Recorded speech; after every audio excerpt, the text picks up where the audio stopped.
Sí, Sí. sí. Buenas tardes, estamos con don Álvaro Rodríguez, un caracterizado líder de la localidad de Usme y vividor de la historia de esta parte de la localidad desde su nacimiento.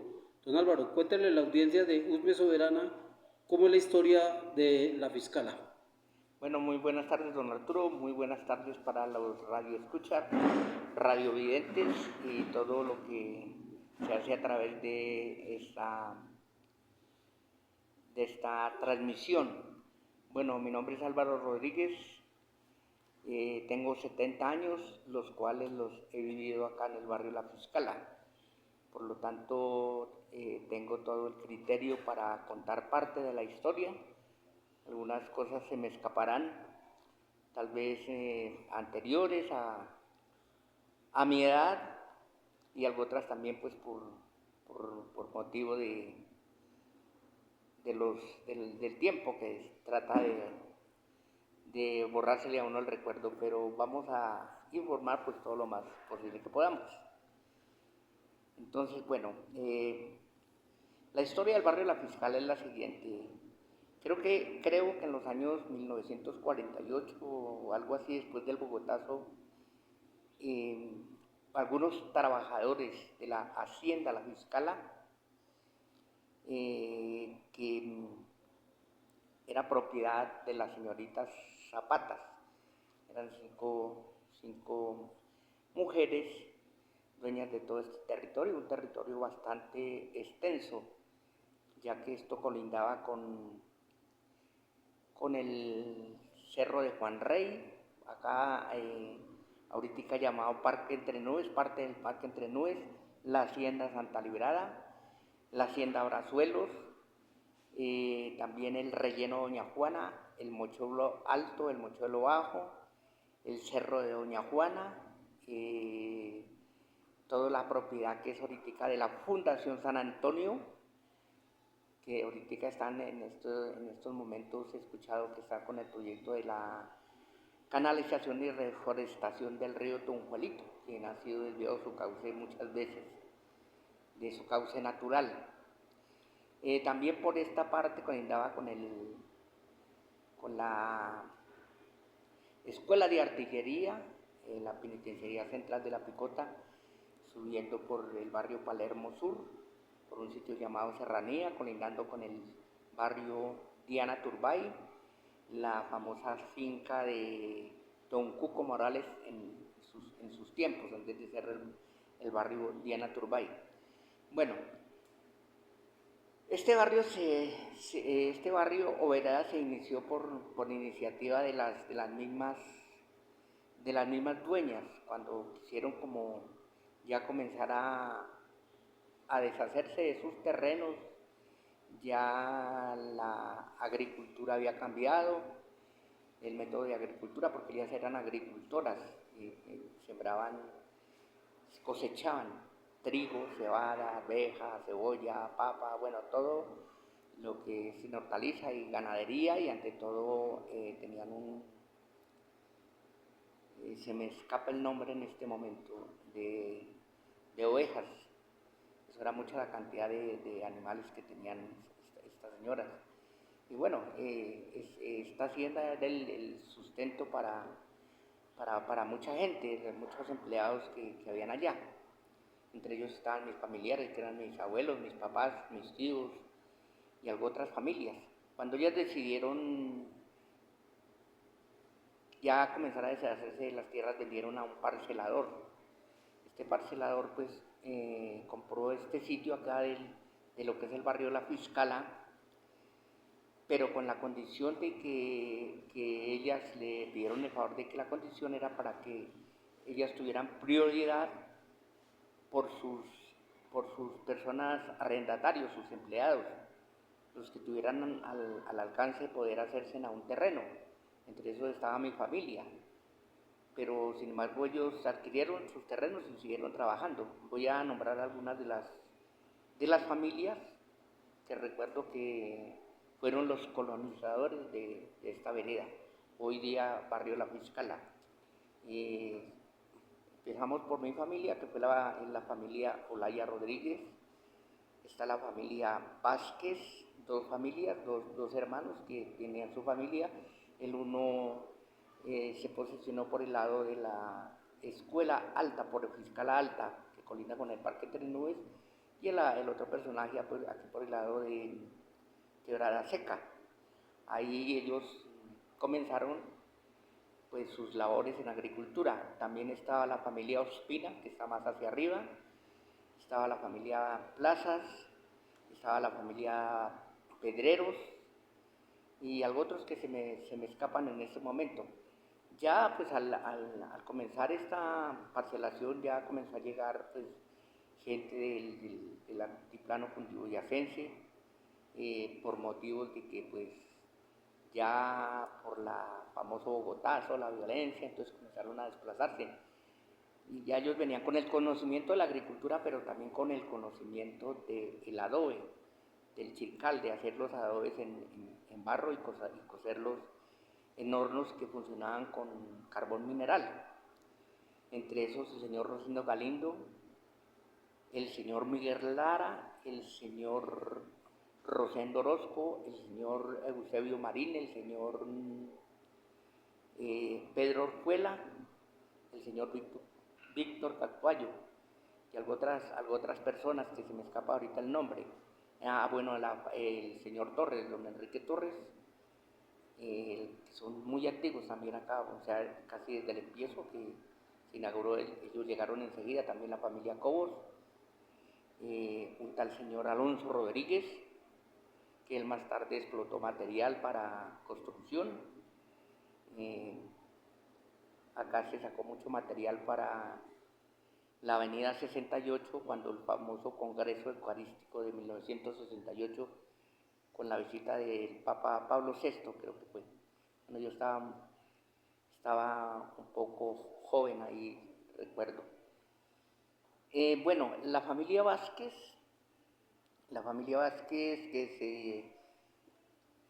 que se acentuaron por el lado de Fiscal Alta, ellos donaron un terreno para la escuela.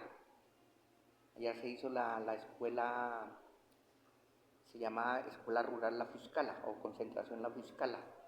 Era un solo salón, creo que eso fue como en los años de 1963. Bueno, allá aprendimos, muchos de los que en este momento tienen mi edad, allá aprendimos a leer y a escribir. Y había una sola profesora, bueno, que era hasta un poco castigadora esa señora, era tremenda. Era cuando la letra entraba con sangre. Allá tenían la autoridad de los padres de familia que le podían dar a uno por donde le cayera. A mí casi me sacan un ojo, pero bueno, ahí estamos. Pero bueno, gracias a eso, pues ahí estamos y formamos familia. Bueno, siguió pasando el tiempo, se siguió poblando, llegaron más artesanos para la elaboración del ladrillo, ya también los que tenían su agricultura. Era un poco complicado porque para vender sus productos tocaba bajar hasta donde es el portal de Usme, y tocaba a lomo de cabalgada, de mula o de bestia, bueno, lo que fuera, y tocaba a las 2 de la mañana estar ahí que bajaban los camiones de la vereda de Usme y el Hato, bajaban hacia la Plaza España donde vendían sus productos y mi abuelo, que era agricultor, era uno de los que le tocaba treparse a esos camiones con sus 3, 4, 5 cargas de arveja, de trigo, de papa, para ir a vender sus productos. Y bueno, y cuando algo que se destaca era que en ese tiempo el peso era un peso, lo que realmente valía. Un bulto de cualquier producto, ejemplo el de la arveja y la papa, era de 5 arrobas, el trigo era de 7 arrobas, la cebada eran 7 arrobas, ahora es 4 o 3 y media y ya es un bulto. Entonces le metieron a uno gato por liebre. Y bueno, ya ellos pues ya dejaron de frecuentar la agricultura por esos motivos y también por el motivo de los insumos muy costosos. Bueno, todo fue cambiando porque ya también los grandes agricultores de la sabana pues ya comenzaron con su tecnificación, entonces ya iba perdiendo poder los pequeños agricultores, entonces se dedicaron a otra cosa, y la otra cosa pues lo que aprendieron de los artesanos que llegaron del altiplano, el adobe, hacer adobe, muchos se dedicaron a eso, y casi hasta sus últimos días pues estuvieron ahí nuestros mayores.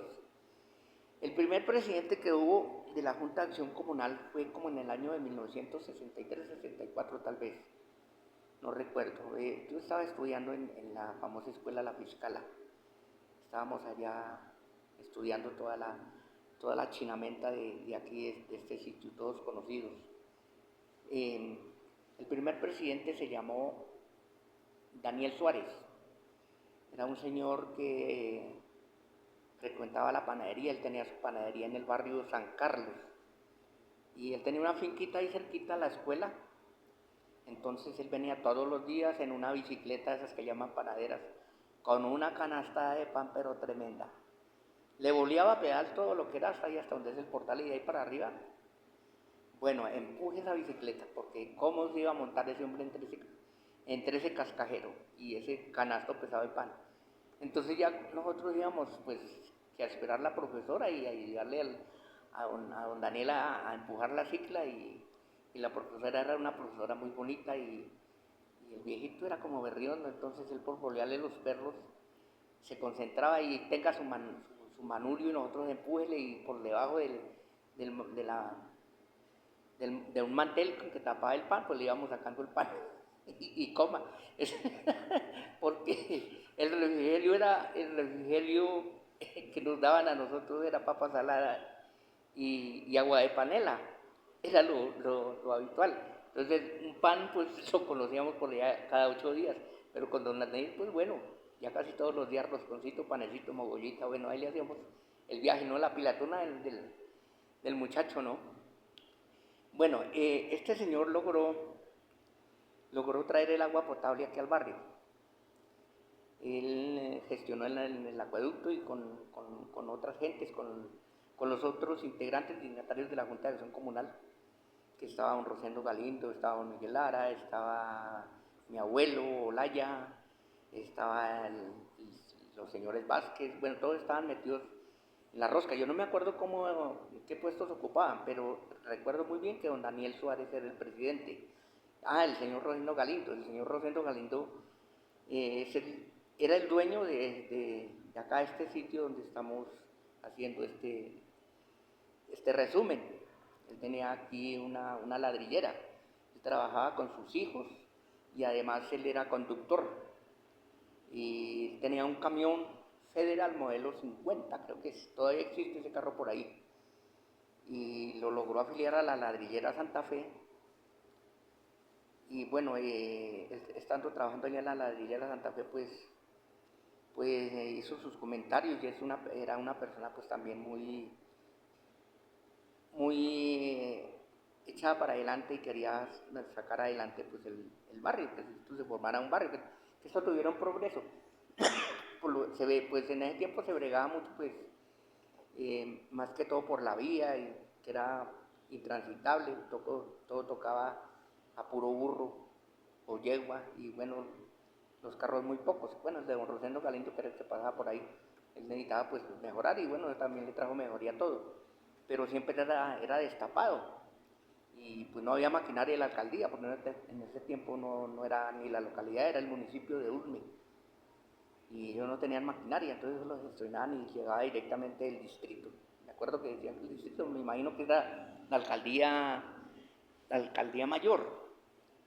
Bueno, logró traer el agua, y el agua no llegó directamente domiciliaria, llegó a unas piletas, había como una cantidad de unas 10, 12 piletas tal vez, distribuidas por todas las vías más principales. Y ahí llegaban las comunidades cercanas que vivían a esa pileta, y llegaban a recoger el agua para el consumo.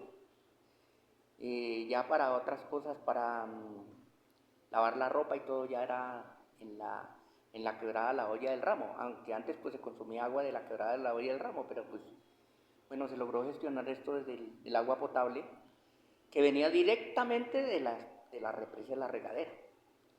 Venía aquí por una tubería que que pasaba aquí por donde es el portal de Usme, atravesaba parte de la ladrillera Santa Fe y salía por el barrio Palermo, Diana Turbay y bueno, iba ya a Vitelma. Y bueno, de ahí se sacó el agua y todo el mundo pues contento porque ya era agua de la llave para consumir. Todo el mundo contento, todos los chinos cargando agua porque ese era el oficio de nosotros. Bueno, ya terminó su periodo el señor Daniel Suárez y ya asumió el señor Pedro Orjuela, recuerdo muy bien, el señor Pedro Orjuela. El señor Pedro Orjuela logró gestionar la energía para las casas y también pues la pública. Pues eso fue una gran maravilla tener luz eléctrica porque acá uno se alumbraba era con velas y los que tenían más plática pues tenían una lámpara de gasolina Coleman y esa alumbraba, mejor dicho, hasta el último rincón de la casa. Eso era muy bueno. Las vitrolas eran de cuerda. Yo me acuerdo que las fiestas donde iban mis papás, yo era el DJ, dele cuerda a esa vaina, repite el mismo disco, Rómulo Caicedo, y dele. Y bueno, muy bonito, muy bonito del asunto. Bueno, ya terminó su periodo el señor Pedro Orjuela y asumió la dirección de la Junta de Acción Comunal el señor Rosendo Galindo, otra gran persona que él hizo mucho por la comunidad acá, ayudó mucho en el arreglo de la vía y logró también la traída de la telefonía al barrio. Pues muchos colgaron su teléfono, pues en ese tiempo era muy costoso, entonces los que eran de más cachetico pues pusieron su teléfono y eso era una gran novedad. Ya también después, luego estuvo el señor Humberto Plazas, también él gestionó mucho. Pero sin embargo, pues los otros líderes que habían ya estado en la junta seguían ahí en el asunto. El señor Rosendo Galindo, siendo trabajador de la ladrillera Santa Fe, él logró que la ladrillera Santa Fe donara un terreno acá en el barrio La Fiscala. Ellos eran dueños de todo lo que se llama hoy Sierras de Santa Fe, que eso era un terreno plano y grandísimo. Arrancaba de aquí el centro del barrio de La Fiscala hasta el sitio donde llamamos Cuatro Caminos. Era todo plano. Entonces nosotros de chinos, ya de jóvenes, digamos, ya nos gustó el fútbol, entonces tomamos un pedazo de terreno de esos de ahí para hacer una cancha de fútbol. Y pues esto llamó la atención de ellos y él fue y gestionó eso, que mire que los muchachos que juegan, que para que tengan su fútbol. Bueno, por ahí comenzó la cosa y ya logró que le donaran un terreno para el salón comunal.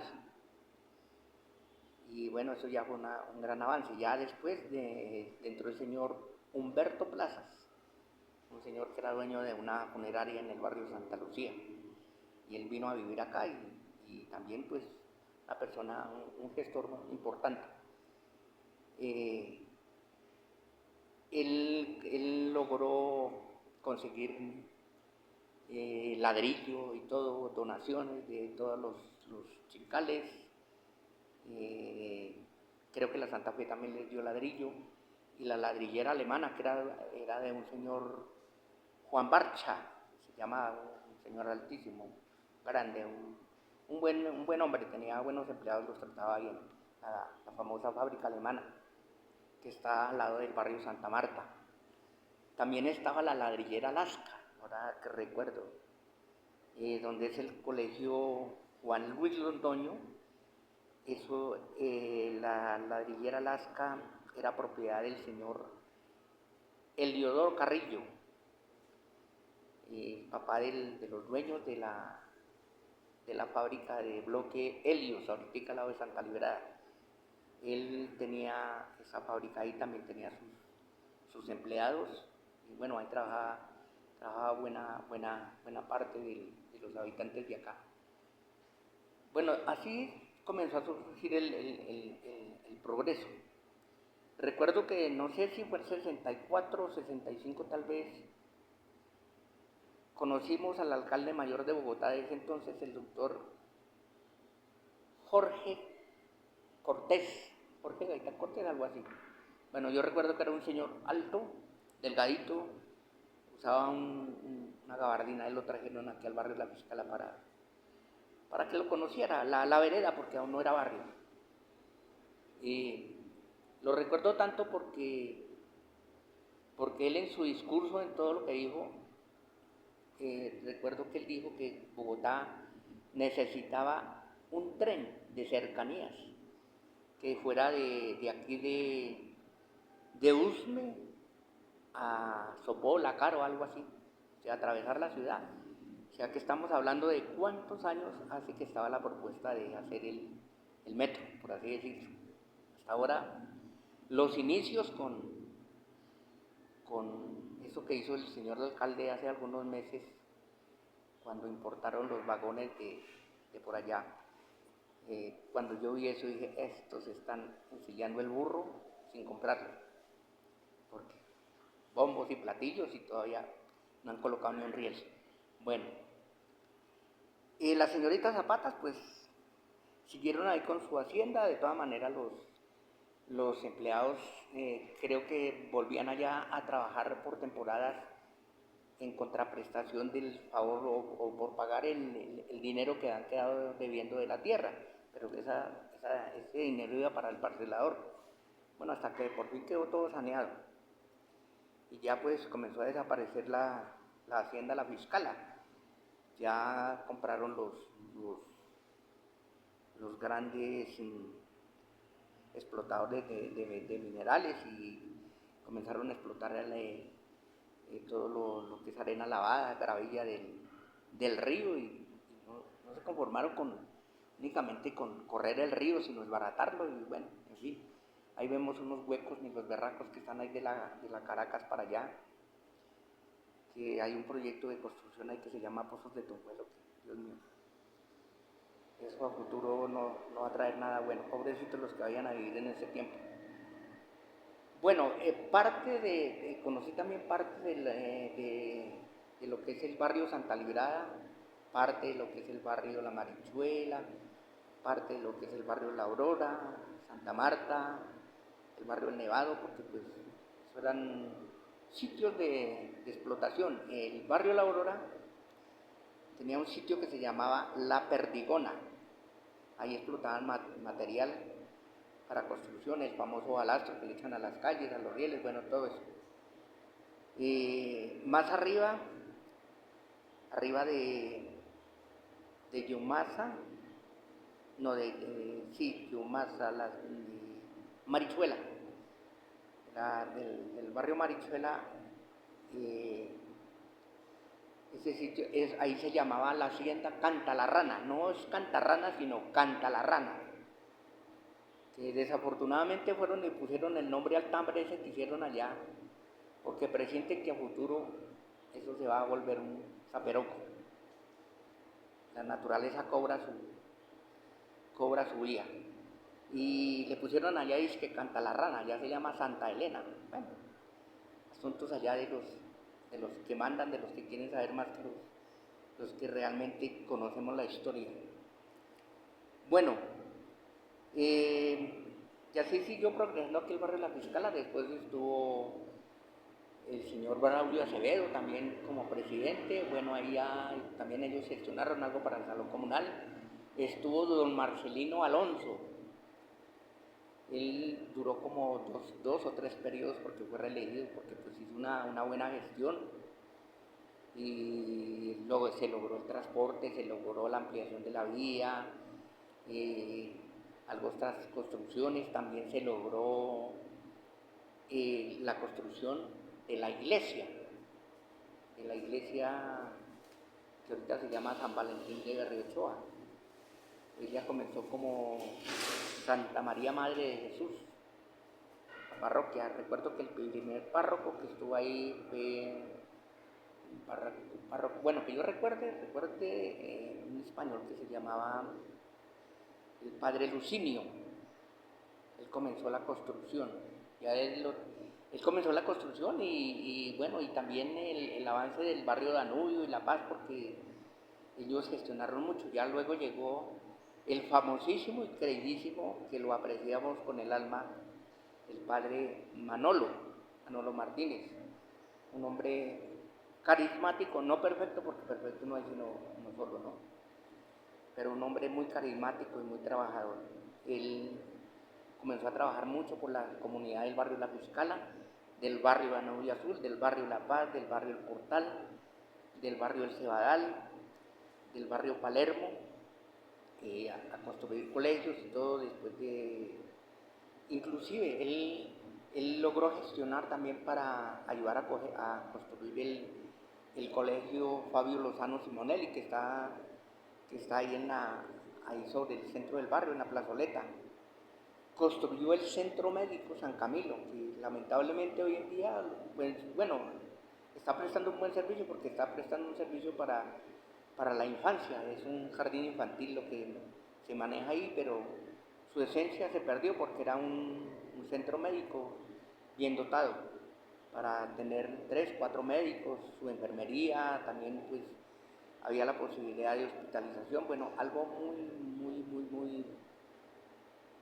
muy bueno, pero bueno, cuando llegó Don Uribe se acabó todo porque él cambió el sistema de salud, entonces todo el mundo se fue para la EPS, que lo trataran mal. También construyó, bueno, siguió construyendo, le hizo algunos arreglos a la iglesia, construyó la casa pastoral, que está diagonal a la iglesia, una casa donde en primera instancia se prestó el servicio de comedor comunitario, el primer comunitario. Yo creo que desde ahí Lucho Garzón se copió para formar el programa Bogotá sin hambre, porque Lucho Garzón fue el que salió con ese programa. Pero antes ya el comedor existía, los comedores comenzaron a existir aquí en esta zona por el padre Manolo. Claro que patrocinado y ¿cómo le llamamos? Como en concesión con la Fundación Fe y Alegría, que es una fundación que presta mucho servicio comunitario también para la educación. El lema de ellos, donde termina donde se acaba el trabajo en el pavimento, hay que comenzar en el barro. Y así es, pues ellos ya esto se formó, ya están en otro sitio. Ellos también comenzaron con eso, entonces, pero con ayuda del padre Manolo, él abrió muchas puertas. Se construyó este centro día, que presta un gran servicio para el adulto mayor.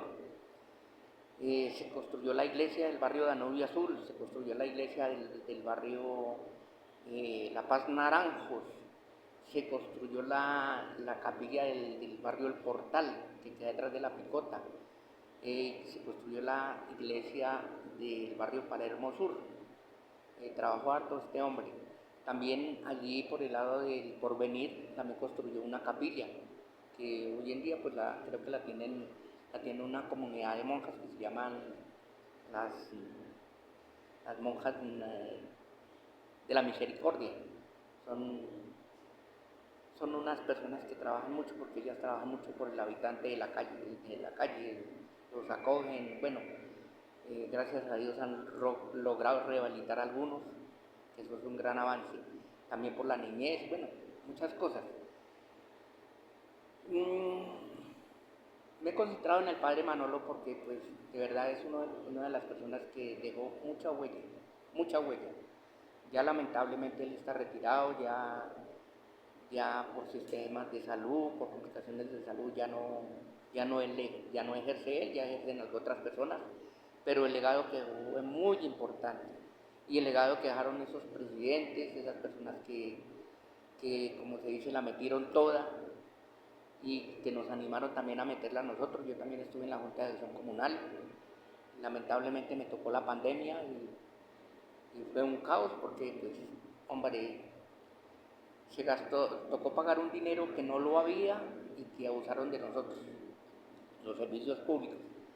Una vaina que estaba inmóvil ahí, eso nos tocó pagar un dineral, pues bastante para estar en pandemia, se pagaron como unos 4 millones de pesos, que no lo sabía, tocó revolar de donde fuera.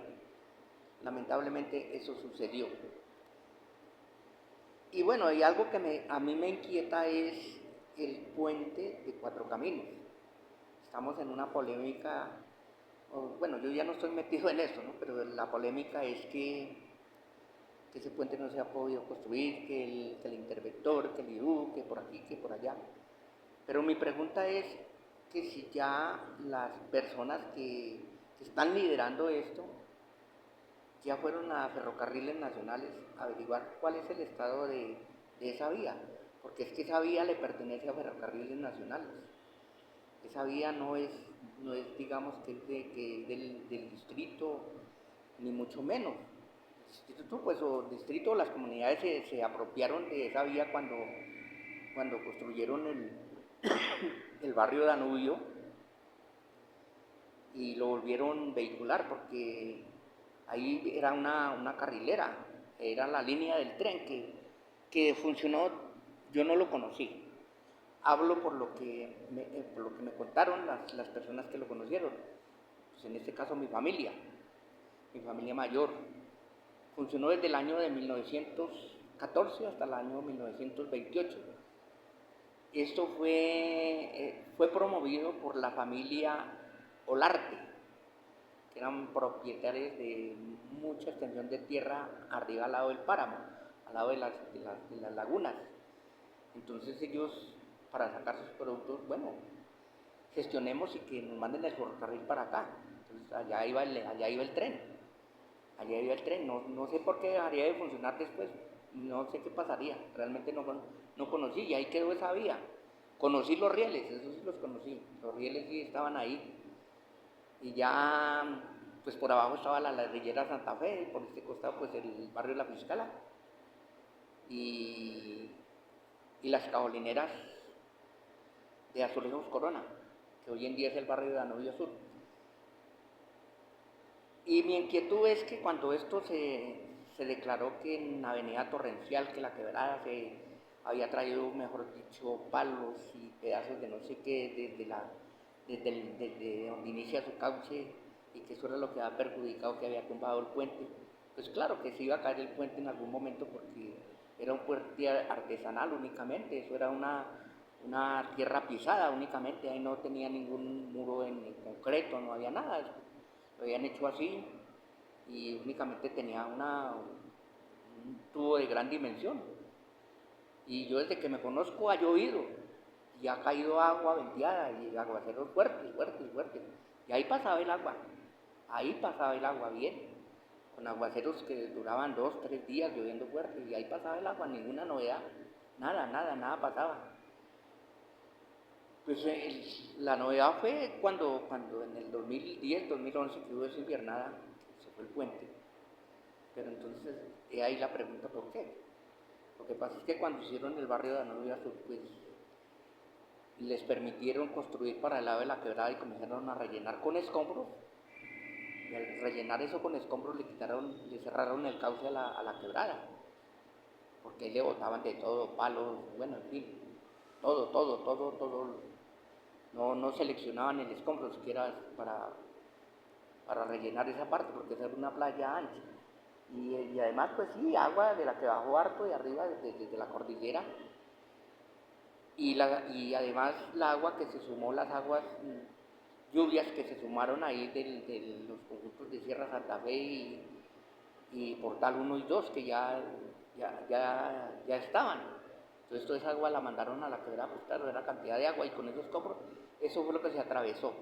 Por la parte, por la parte del lado de la Fiscala. Y por la parte de Santa Fe, lo que sucedió es que cuando la ladrillera Santa Fe empezó sus trabajos de elaborar el tolete, el ladrillo que ellos fabricaban, entonces ellos empezaron a tambrar el agua, la represaron, hicieron una represa en la misma quebrada, muy pegada al puente, pero pues ellos eran precavidos, mantenían una pluma, una draga, y cada 6 meses, cada 3 meses o cada año le sacaban el sedimento, pues no había problema de que se taponaran los tubos. Ahí pasaba el agua y la que ellos consumían y seguía su curso porque esa quebrada desemboca en el río Tunjuelito. Pero entonces igual la Santa Fe también se retiró su máquina porque ya dejaron de utilizar agua porque ya el ladrillo ya lo hacen compacto de otra forma, a vapor, no sé cómo lo harán. Entonces eso comenzó a llenarse de sedimento y eso fue lo que ocasionó, se taponó el tubo y bajó esa creciente y pum, se fue. Lamentablemente se llevó un poco de casas que habían ahí por el lado del barrio de Danubio Azul, pero exactamente por el mismo problema, porque estaban sobre ese relleno que habían hecho los urbanizadores. Y ahí está el gran problema, porque de arriba pues bajó agua, lógico, y allá pues en la cordillera pues sí hubo deslizamiento, pero lo que se deslizó no bajó, allá se quedó, ya tiene vegetación y todo. Y pues lamentablemente ahorita estamos en ese problema que ya como que ganamos 50 y 50 porque se hizo una acción popular que duró varios añitos y bueno, no quedamos conformes con el concepto técnico, se logró que hicieran otro y en ese salió como un 50-50. Entonces varias familias sí se quedan con el compromiso de que aseguren sus casas, de que bueno, les hagan unas modificaciones a los muros, de la sedimentación y todo eso. Y otros que nos tocó irnos, entre esos pues me toca a mí. Pero bueno, pues no hay nada que hacerle, sino que el problema que tenemos es que ellos quieren pagar una miseria. Ellos quieren pasar a pagar una miseria y arromarnos por allá donde ellos se les antoje, ¿sí? En un apartamento por allá bien aislado, donde a uno le van a dar todos los servicios, tanto de salud como servicios hasta públicos de pronto, el transporte le va a quedar a una distancia tremenda. Entonces, yo no estoy de acuerdo por el sentido de que nosotros desde niños bregamos mucho acá, bregamos mucho para hacer las viviendas, para mejorar esto, porque tocaba todo a lomo de mula, desde el barrio Tunjuelito, o de donde es ahorita la entrada al barrio Danubio Azul, que ahí era el paradero de los buses Santa Lucía, hasta ahí se traía pues lo que se traía del centro, la comida, los insumos para la agricultura y todo, y ahí tocaba lomo de mula o al hombro. Entonces a uno le da como tristeza de que ver que ya uno tiene tantas cosas aquí como cerca para pasar sus últimos días, que ya tenemos un centro comercial, que ya tenemos un alimentador que nos puede recoger a la cuadra de la casa, y bueno, múltiples cosas. Y que de un momento a otro no, es que usted tiene que irse porque su casa no se la podemos asegurar, porque el Estado no tiene plata para asegurar las casas, sabiendo de que sí se puede, ahí hay la posibilidad, la tecnología ha avanzado mucho y eso necesita es que le invierta el Estado la misma plata de nosotros, porque a las constructoras sí les dieron el permiso. Inclusive por la misma ronda de la quebrada, donde tiene el problema, está los conjuntos de Santa Sofía. Santa Sofía era un terreno que era de mi abuelo, se lo había comprado a la señorita Zapatas, y él lo vendió cuando ya él también su salud no le daba y pues necesitaba recursos, lo vendió en el año 78 por 200 pesos. Algo irrisorio, se lo vendió a unos señores Sánchez y González, que eran los dueños de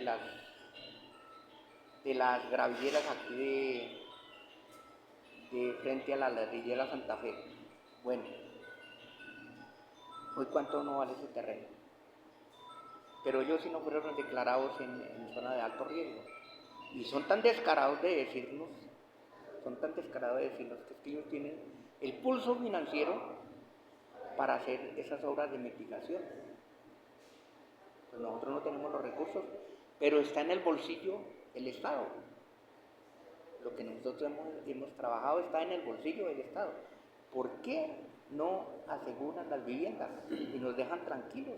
Canalicen lo que tengan que canalizar hagan muros de contención donde tengan que hacerlo, inviértale. Y no nos pongan como pordioseros o como nómadas de un sitio para otro, de allá para acá, de aquí para allá, y ya pues prácticamente arriesgando la integridad, ya uno con estos años, eh, los hijos pues mayores y todo también arriesgando su integridad para salir a coger un transporte lejos y todo, yo no estoy de acuerdo. Yo dejo como esa inquietud y ojalá esto llegue a oídos del señor alcalde local y del señor alcalde mayor de Bogotá, y ojalá el presidente Petro, ¿no? Pues tan, tan bonito el nombre que le tiene a su partido, a su proyecto, la Colombia humana. Entonces, que miren desde ese sitio la humanidad, o que nos den lo que realmente nosotros consideramos que puede valer nuestro terreno para conseguir una casa a nuestro acomodo, o que nos den una casa a nuestro acomodo, donde tengamos todos los servicios de salud, de transporte, todo lo que tiene, lo que merecemos como ciudadanos. Y así, pues yo creo que viviríamos tranquilos, pero ponernos otra vez a sufrir, no es justo, no es justo. Y ojalá pues los grandes señores no se aprovechen ahorita que ya van a desocupar los terrenos de caer ahí y hacer sus grandes construcciones y sacar a los pequeños que se quedan al lado, porque eso es lo que ellos pretenden, sacar a la gente poco a poco y en unos años, si Dios nos tiene con vida, o lo verán algo otras las personas, ojalá los que nos estén escuchando, verán que ahí van a hacer un corredor ecológico, supuestamente, van a hacer un corredor ecológico, pero también pues vamos a ver pues los grandes conjuntos residenciales. Yo creo que hasta entre nubes, a futuro lo van a volver tal vez como un condominio, y van a venir a vivir las grandes personalidades por allá de Europa y todo eso. Porque nuestro parque está lleno de agua, y eso es lo que ellos quieren llevar, el agua de acá de Colombia, de todos los páramos. Aquí estamos pegados al páramo de Sumapaz, uno de los páramos más ricos hídricos. Tiene mucha agua, tiene agua para sostener el mundo, pero moderadamente, pero ellos se la quieren llevar toda y dejarnos secos. Eso es lo que pretenden. Entonces esa es la historia del barrio La Fiscala. Tal vez se me escape algún poco de cosas, pero lo que sí ha vivido ha sido bonito. Lamentablemente en este momento sí ya siente uno tristeza por el cambio que le han dado las instituciones. Pero cuando los viejos, los abuelos, se mataban el lomo con esos bultos desde otros sitios, no hubo una alcaldía municipal, no hubo ninguna entidad del gobierno de ese entonces que dijera, oiga, mejoremosle las condiciones de vida a esta gente. Cuando ya vieron que el terreno estaba apto para otras cosas, para las construcciones, hágale. Bueno, algo que recuerdo,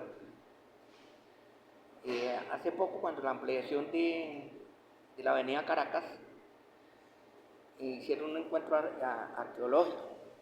Sí, claro, es creíble, porque acá según los antiguos nos contaban, era un asentamiento de indígenas. No recuerdo cómo se llamaría la comunidad indígena de ese entonces. Bueno, de ahí depende Usminia, por eso se llama Usme Pueblo, ¿no? Usminia creo que era bueno, por eso le pusieron Usme, no recuerdo más la historia. Y sí creo del arqueológico, porque cuando yo era pequeño